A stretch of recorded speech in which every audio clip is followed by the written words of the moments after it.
Esta é a estatua de María Pita na Coruña, unha muller que cambiou a historia da súa cidade. Pero pode María Pita representar o espírito loitador da muller galega? Cal foi realmente a historia desta heroína coruñesa? O 4 de maio de 1589, as tropas do temido almirante Drake tiñan cercada a cidade da Coruña. A poboación resistía na amurallada cidade vella. No medio da batalla, uns soldados ingleses conseguiron abrir unha fenda na muralla. Un alférez, empuñando unha bandeira, logra entrar por esa fenda do muro e anima os seus compañeiros a seguilo. Pero alí estaban María Pita e as mulleres da cidade esperando. A heroína coruñesa abateuno con coraxe. A baixa tivo un efecto psicolóxico sobre os ingleses, que decidiron baterse en retirada. Mentres, a poboación recobraba as forzas. Os que visiten esta casa Museo de María Pita na Coruña, halles quedar claro que foi unha muller de armas tomar. María Pita forma parte dun capítulo de mulleres extraordinarias da nosa historia como Raíña Urraca, Rosalía de Castro ou Emilia Pardo Bazán. Pero a verdadeira historia da muller galega escribírona as heroínas anónimas que durante séculos mantiveron a casa, a familia, os fillos e, ademais, foron un piar importantísimo da nosa economía en todos os tempos. Hoxe imos falar da historia das mulleres, do que significou ser muller en Galicia. Empezaremos coa historia dunha labrega na Idade Media, falaremos dunha cigarreira no século XIX e acabaremos coa historia dunha mestra durante a Segunda República.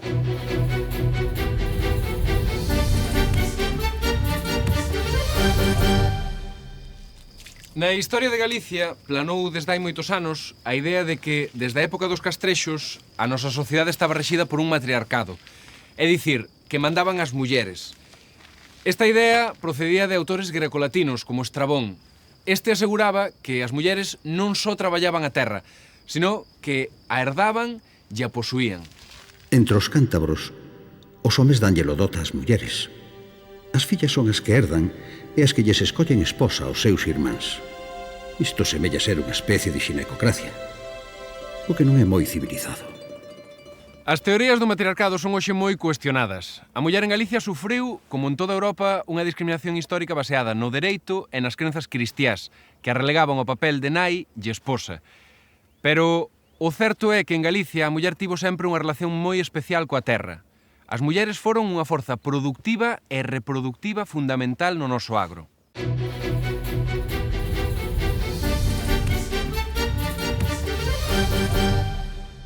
María Martínez ten 22 anos e está a piques de dar a luz o seu primeiro fillo.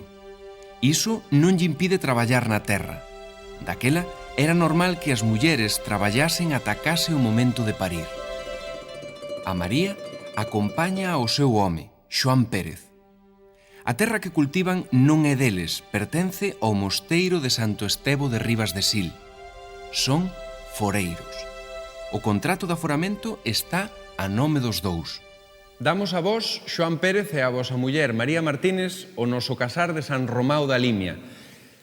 Isto pode lerse neste documento de 1317, no que o abade do mosteiro de Santo Estevo de Ribas de Sil lle outorga en foro un terreo a nosa parella protagonista. O curioso deste documento é que está a nome dos dous, de Xoán e de María. Eles tiveron no seu poder unha copia deste contrato que foi cortado en zigzag e que encaixaba a perfección con estoutra metade. O 75% dos contratos de foro en Galicia no medievo estaban a nome de ambos cónxuxes. Isto, de algún xeito, supón unha corresponsabilidade da muller na explotación campesiña. Responsabilidade que asume soa se morre o marido ou se este se ausenta, por exemplo, para ir á guerra. Pero este feito non respondía a unha suposta igualdade entre sexos. Era o xeito que tiñan os donos da terra de seguir cobrando a renda que figuraba no contrato foral, aínda que morrese o home. A muller viúva estaba obrigada a pagar se non quería que a botasen da terra. María Martínez, á parte de traballar e ter responsabilidade sobre a terra, é a que coida o gando, varias ovellas e as galiñas. María, ademais, ten que facerse cargo de todo o traballo doméstico. Entre outros moitos mesteres, prover de auga á casa, acender e manter prendido o lume e facer a comida. Normalmente, a base da alimentación é pan de centeo, que ela mesma elabora e coce e un caldo de castañas con berzas, o que no mellor dos casos lle engadía algo de unto. Daquela, aínda non había patacas que chegarían de América un século e medio máis tarde. Outro labor importante de María é o fiado do liño. O traballo téxtil durante toda a Idade Media foi desempeñado basicamente por mulleres. Pero nesa xornada, mentras está ocupada nas súas tarefas da casa, María séntese mal. Recoñece que é o momento do parto, así que lle berra o seu home para que avise á parteira da aldea e a outras mulleres que veñan a axudarlle.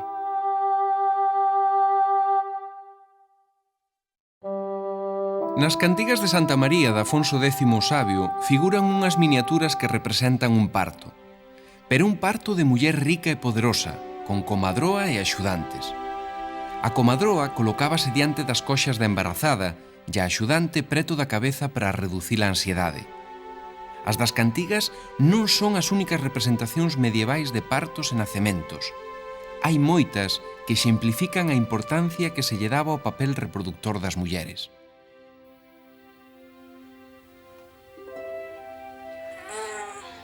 Pasaron xa 2 semanas.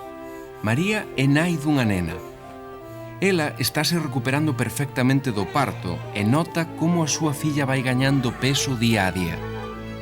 Foi afortunada porque daquela as mulleres arriscaban a vida cada vez que tiñan un fillo e, por suposto, había unha altísima mortaldade de nenos ao nacer, sen contar as malformacións debidas aos poucos coñecementos das parteiras locais.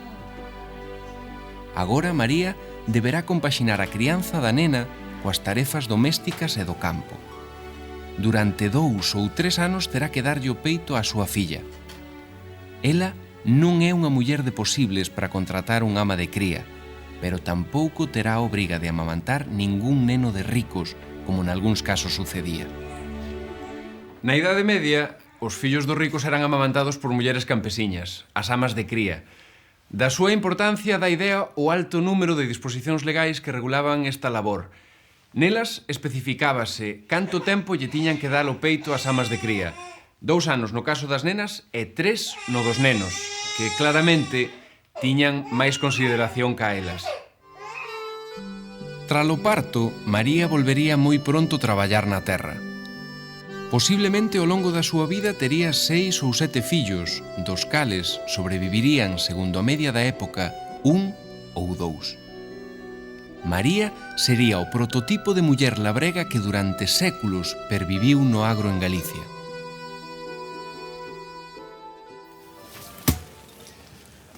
Acabamos de ver a importancia da muller no agro, pero na Idade Media tamén nas cidades tiveron importancia en labores extradomésticos e remunerados. Por exemplo, en mercados como este de Santiago, onde exercían de panadeiras, de peixeiras e de vendedoras de todo tipo. Tamén se dedicaban ao comercio, como as chamadas regatoas, que mercaban bens de primeira necesidade directamente aos produtores para logo revendelos máis caros nos mercados. Nas cidades, entre as ocupacións fundamentais para as mulleres de clase humilde, figuraba a de criadas ao servizo de nobres ou institucións eclesiásticas. Eran normalmente rapazas novas que aspiraban a reunir un dote para abandonar o traballo e casar. Destacaba a participación feminina na atención aos necesitados en hospitais e albergues. A estas dábaselles o nome de freiras, cun estatus entre monxas e laicas. Ademais, había mulleres á fronte de pousadas privadas e tabernas, ocupacións non ben vistas socialmente. E eran frecuentes tamén nos oficios artesáns, sen dúbida o máis salientable é o caso das tecedoras e fiandeiras. O grupo preponderante nas actividades artesanais constituíano o das viúvas, que a miúdo sustituían a un marido ao que xa en vida lle axudaban. Había tamén moitas solteiras. Hoxe en día quedan poucos artesáns, pero aquí en Santiago ainda topamos algúns, como os acibacheiros. Malia que a aceptación da muller no mundo artesanal e gremial non era plena, na Idade Media xa había donas acibacheiras. As viúvas, como vimos antes, eran maioría en moitas actividades artesanais. Pois ben, Aquí en Santiago tiñan igualdade de dereito no gremio dos acibacheiros. Senón, escoiten o que dicían as ordenanzas do gremio de 1443.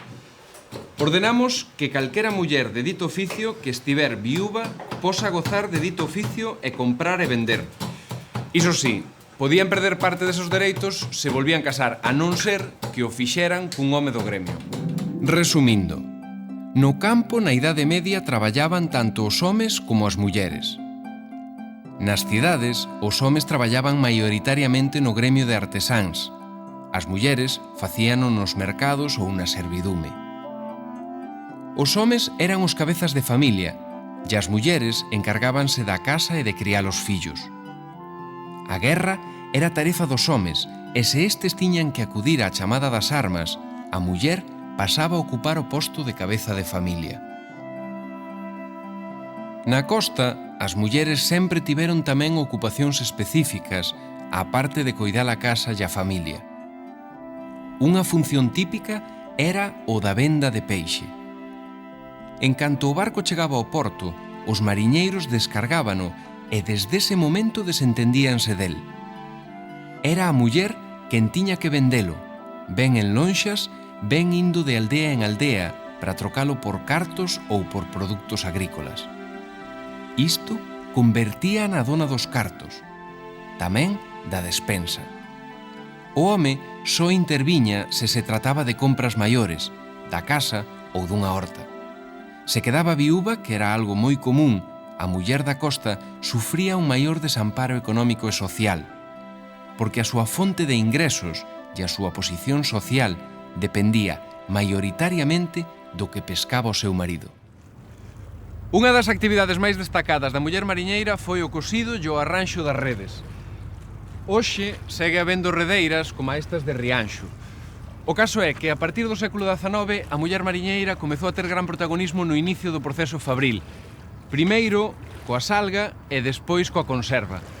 E foi tamén na costa, e no século XIX, cando se implantou a fábrica con maior número de mulleres traballando nela, a fábrica de tabacos. Diso trátanos a seguinte historia.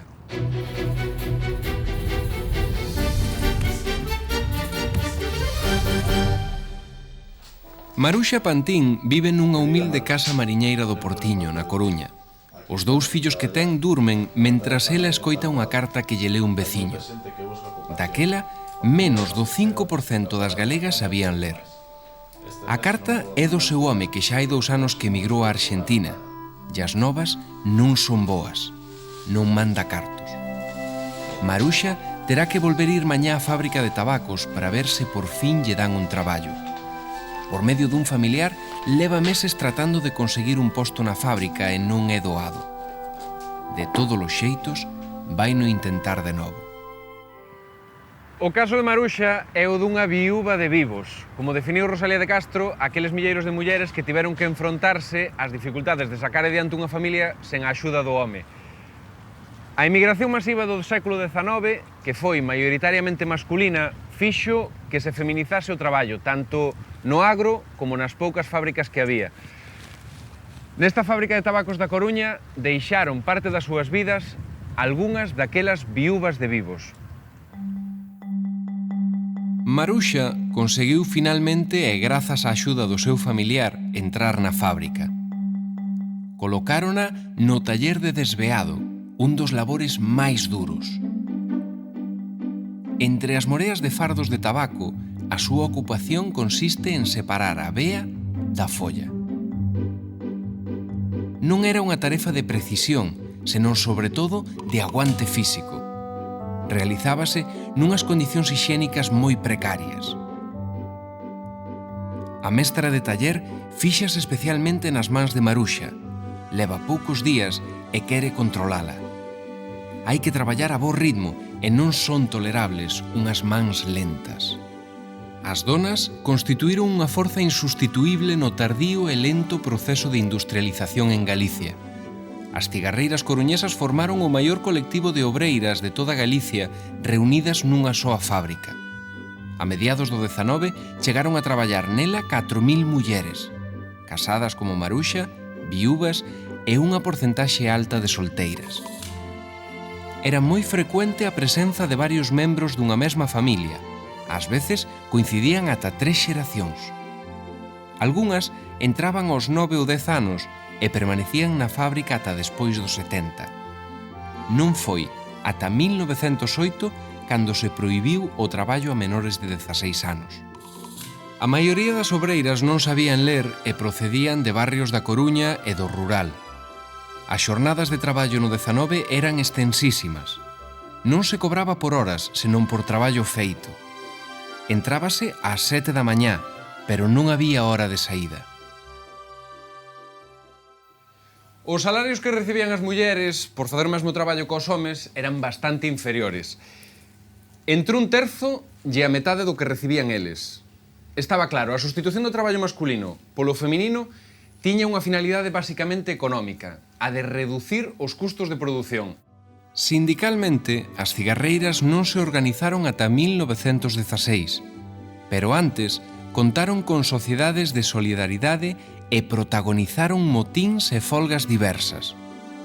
En todo caso, houbo que esperar ao século XX para que as cigarreiras conseguiran avances importantes nas melloras das súas condicións laborais. Estamos na Casa Museo da escritora Emilia Pardo Bazán. Ela reflectiu con mestría o ambiente da fábrica de tabacos na súa novela La Tribuna, protagonizada por unha cigarreira, Amparo. A novela translucía unha crítica contra a situación daquelas obreiras, pero nela, dona Emilia apuntaba algo do que as mulleres xa empezaban a tomar conciencia. O feito de que cobrar un salario lles daba certa independencia con respecto a aquelas que dependían totalmente dos homes. Senón, escoiten o que escribía na Tribuna. Outra causa para que Amparo se reconciliase de todo coa fábrica foi o feito de atoparse en certo modo emancipada e fora da patria potestade desde o seu ingreso. Maruxa, a nosa protagonista, debeu sentir de algún xeito ese alento de independencia ao cobrar o seu primeiro salario. Con eses cartos había algúns asuntos urxentes que atender na casa, pero ela xa estaba pensando en gañar máis para mercar uns zapatos. Era o seu pequeno soño. Esta escultura é unha homenaxe ás traballadoras da fábrica de tabacos daqui da Coruña que, como no caso de Maruxa, foron das primeiras obreiras da industria galega. Ben, xa vimos que o traballo das mulleres foi e segue sendo imprescindible tanto no agro como nas fábricas. Pero as mulleres tiverono moito máis complicado no mundo intelectual. No século XIX, a pluma, como a espada, seguían sendo instrumentos masculinos, símbolos de poder. A muller ilustrada era un perigo e unha rareza. A orde burguesa consagraba o papel da muller na casa e asignáballe 3 roles: o de ser boa filla, esposa fiel e nai amante. Rosalía de Castro, Emilia Pardo Bazán e Concepción Arenal foron 3 mulleres excepcionais e pioneiras que desafiaron no século XIX esta orde burguesa. As 3 reclamaron a educación como instrumento fundamental para mellorar a condición do sexo feminino. Unha educación limitada daquela ás señoritas de clase media e alta. En realidade, ata o século XX a muller non entrou de forma xeral no sistema educativo coa extensión das escolas primarias e a implantación en 1909 da coeducación nestes centros de ensino. De todos os xeitos, en 1920, fronte ao 65% de homes alfabetizados, había só un 36% de mulleres que sabía ler e escribir. Os índices máis baixos dábanse entre a poboación rural. O acceso feminino á educación foi unido á incorporación da muller a ese ámbito como mestra. Os estudos de maxisterio permitíronlles a moitas galegas introducirse na vida laboral cun estatus diferente ao do mundo das fábricas e con maior prestixio social. As mulleres entraron no ensino como alumnas e case ao mesmo tempo como mestras. Diso vai a nosa última historia, dunha mestra de mestras nun período especialmente positivo para o avance dos dereitos da muller, a Segunda República.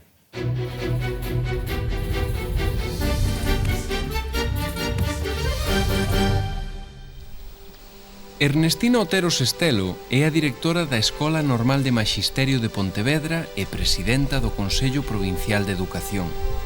Entre as súas funcións está a de fomentar a asistencia escolar, e por iso hoxe vai visitar unha familia rural na zona de Vilagarcía. Coñece a familia e quere axudarlles nun asunto especial. O matrimonio de labregos que vive na casa ten 3 fillos, 2 nenas e un neno, e só o rapaz vai á escola. Ernestina fala co matrimonio para convencelos de que manden as nenas á escola. Infórmaos de que en Vilagarcía acaban de poñer en funcionamento unha cantina escolar onde poden comer todos. E, ademais, promételles roupa e calzado para as nenas. O pai de familia agradecelle a súa visita e dille que terá en conta o seu ofrecemento.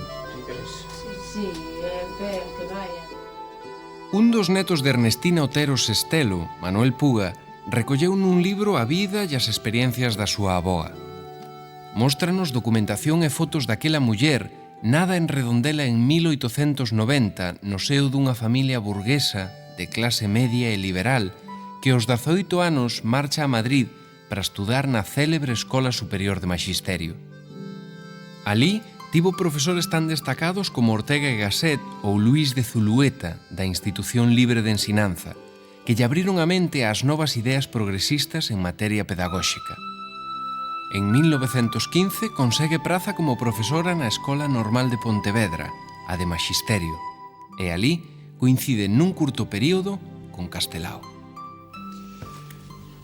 Esta medalla entregaronlle a Ernestina cando foi nomeada mestra de cátedra na Escola Normal de Pontevedra. Ernestina identificouse cos valores e os ideais da República, uns ideais que consideraban a educación como o alicerce do progreso do país e do progreso da poboación feminina. Na Segunda República fíxose un verdadeiro esforzo por mellorar a calidade do ensino e, sobre todo, por estendelo a unha maior porcentaxe de poboación. Creáronse escolas novas e incrementouse o número de docentes. En Galicia, de 1931 a 1935, o número de profesores creceu un 43%, e destes, un 42%, case a metade, eran mulleres. Entre as iniciativas educativas que se fomentan nesta época figuran as colonias e as cantinas ou comedores escolares, iniciativas que Ernestina Sestelo promoveu con entusiasmo desde o seu cargo. Ernestina Otero, como presidenta do Consello Provincial de Educación, visita hoxe a Escola de Vilagarcía. Quere coñecer de preto cal é o estado das aulas e as carencias e necesidades dos profesores e dos alumnos. Pero, ademais, ten especial interese en saber se as fillas da familia mariñeira que visitou acoden ás clases. E o certo é que as pequenas alí están, con xesto tímido, pero no que se intúe a alegría de compartir cos outros nenos os pupitres da escola. Ernestina non pode ocultar a satisfacción no seu rostro. Para ela, defensora da coeducación, ver alí aquelas pequenas era toda unha victoria persoal.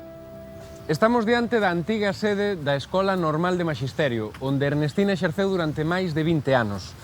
Foi unha profesora comprometida coa renovación pedagóxica, igual que María Barbeito na Coruña, e, aínda que non pertenceu a ningunha asociación feminista, foi sempre unha defensora dos dereitos da muller.